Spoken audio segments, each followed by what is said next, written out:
Karibu kwa taarifa kamili. Jina langu ni Ali Manzu. Watu watatu wameuawa kwa kupigwa risasi na maafisa wa polisi eneo la Isulu Ikolomani, kaunti ya Kakamega, huku wengine zaidi ya 10 wakijeruhiwa, wakiwemo maafisa wa polisi na waandishi wa habari.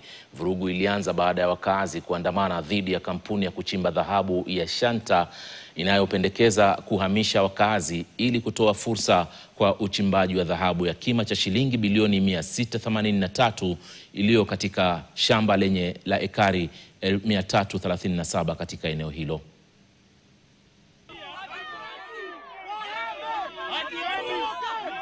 Kilichokusudiwa kwa mkutano kiligeuka na kuwa kizaazaa na vurugu kati ya wakazi na maafisa wa polisi, vurugu zilizosababisha vifo vya watu watatu kutokana na majeraha ya risasi.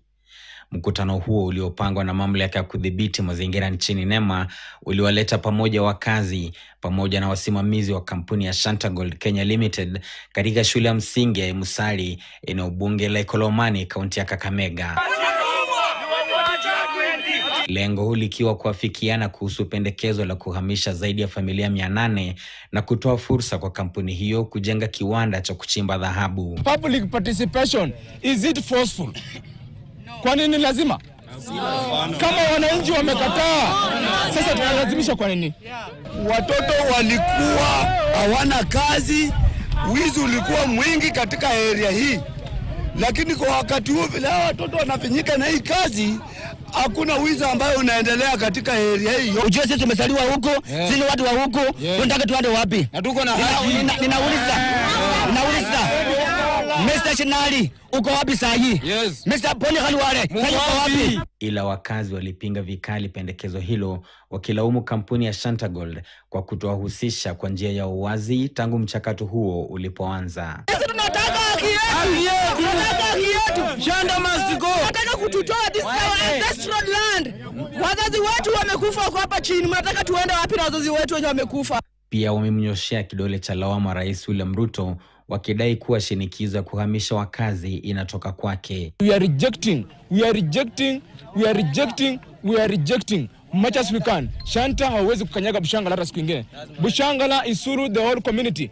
We have our own presentation. Kuna CBO yetu ambayo tuna present, tuna mawakili, tuna watu wengine ambao watatusaidia kwa hii vita. Viongozi kaunti ya Kakamega akiwemo naibu gavana Ayub Savula wanalaumu NEMA kwa kuendesha shughuli zake kisiri bila kuhusisha wenyeji, huku idara ya polisi pia ikilaumiwa kwa kutumia nguvu kupita kiasi. If they carry out a public participation, they pay a few agents here and there who comes to represent the people of Ikolomani, and yet they are not the real people there. Shanta is using brokers. We want the people of Ikolomani to be on board first, not the brokers. Then the idea, we have technology. Kufuatia vurugu hizo, watu kadhaa wakiwemo maafisa wawili wa polisi pamoja na waandishi wa habari wamejeruhiwa na wengine kupoteza vifaa vyao vya kazi. Kukata mkono wangu, lakini sasa bahati tu nikaweka kamera, wakapata kamera. So kamera yangu imekatwa karibu kutoka yote. So imekatika yote.